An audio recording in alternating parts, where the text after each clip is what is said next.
s'intéresse au TPI de l'Abbé, dont 2 magistrats ont finalement été suspendus par le garde des Sceaux. Oui, il s'agit de Moussa Camara, il est juge du tribunal de première instance de l'Abbé, mais aussi de... voilà, c'est Gami. C'est Avi Gami, le substitut du procureur qui a été suspendu. Donc, et c'est par rapport à l'affaire dont on parlait. L'affaire dite Asma Diallo. En début de semaine, l'affaire Dame Asma Diallo. Ce que le ministère reproche donc à ces 2 personnes, c'est le fait, c'est insuffisance professionnelle parce qu'ils auraient délivré mandat de dépôt contre Dame Asma Diallo qui comparaissait non détenu. Donc, qui a comparé libre au cours de la procédure, qui a répondu à toutes les convocations.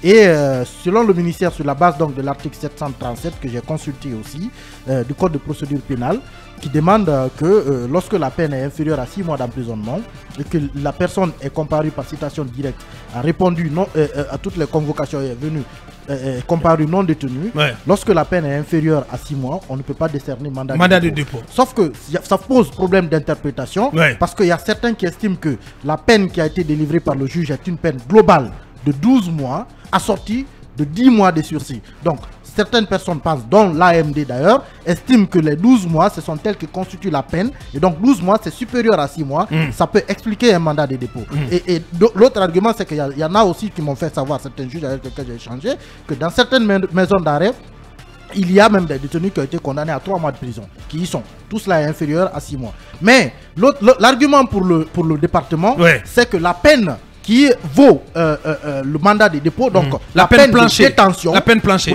Voilà, parce qu'on ne peut pas délivrer un mandat de dépôt pour une peine de sursis. Donc on estime que si le mandat de dépôt est délivré, c'est pour la peine de prison. Et la peine de prison, elle est de 2 mois. Et la loi prévoit que en pareille circonstance, citation directe, comparution libre, la peine inférieure à 6 mois ne peut pas être l'objet d'un mandat de dépôt. Donc, finalement, on a vu ces sanctions venir, hein, parce qu'on l'entendait de la bouche du ministre Alphonse Chalouette mardi, lundi même, dans cette même émission. Il avait annoncé déjà les couleurs. Il l'avait dit, il avait annoncé les couleurs, vous l'avez dit. Mais il y a un problème, Aboka. Oui, lequel? Dans ce document que nous avons, le ministre estime que ces juges ont refusé de comparaître devant l'inspection générale des services judiciaires.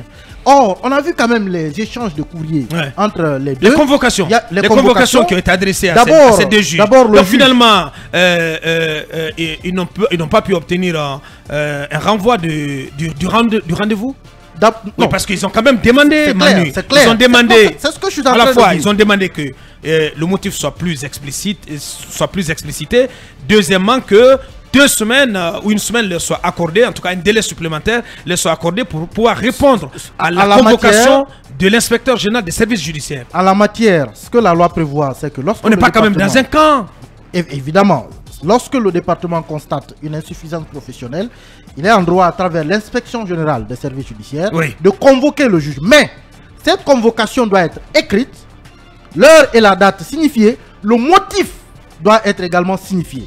On a vu, au début, le juge a été appelé au téléphone. C'était une convocation verbale. Après, quand il s'est rendu compte que c'était une convocation, il est reparti, il a demandé que la forme soit respectée. Tout à fait. Une convocation est partie, elle n'a pas explicité le motif. Tout à fait. Premièrement. Deuxièmement, le juge a demandé qu'il lui soit accordé le temps de se préparer.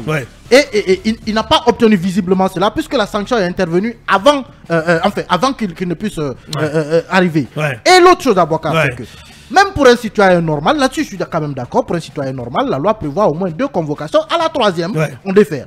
Mais vous avez juste une convocation, d'abord qui ne répond pas à la forme. Et après elle, il y a une suspension. Maintenant, l'autre problème. J'ai l'impression que voilà, on est allé trop vite dans ce dossier. L'autre problème que j'ai relevé, comme si ça sentait le règlement des comptes. L'autre problème que j'ai relevé dedans à Bouakar, c'est quoi? Si le ministère de la Justice doit suspendre un magistrat et prévoir sa traduction devant le Conseil supérieur de la magistrature, c'est après l'avoir entendu. À partir du moment où il n'a pas obtenu la chance de comparaître, parce qu'il a demandé un report, il n'a pas eu de réponse, il est directement suspendu, il n'a pas été entendu.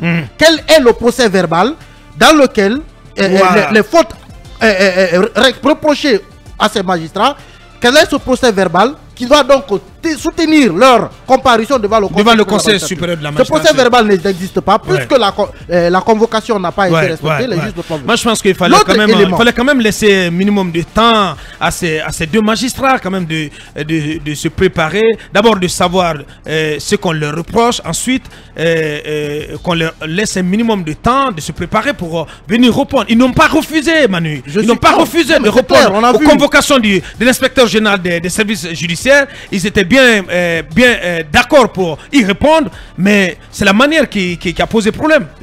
C'est clair que la procédure prévue à la matière n'a pas été respectée. Mais il y a aussi le dernier point, enfin, qui a attiré mon attention dans ce document. C'est que le ministère semble accuser ce magistrat d'avoir rendu la décision en qualité de juge au tribunal de Mafankou. J'ai essayé de comprendre hier c'était quoi en fait, parce que on dit clairement dans son intention de nuire par la violation de son devoir d'indépendance, d'impartialité, utiliser dans les qualités de sa décision le tribunal de Mafankou. Si cela est avéré, ça veut dire en fait que le juge s'est prononcé en tant que juge de Mafankou, alors qu'il est juge de l'Abbé. L'affaire a été statuée à l'Abbé. Si cela est avéré, il va falloir qu'on ait des explications, parce que c'est là aussi quand même une extrême faute professionnelle. Il faut. Hier, je me suis rapproché des services du département pour avoir des explications sur ce paragraphe précis, mais je ne l'ai pas eu.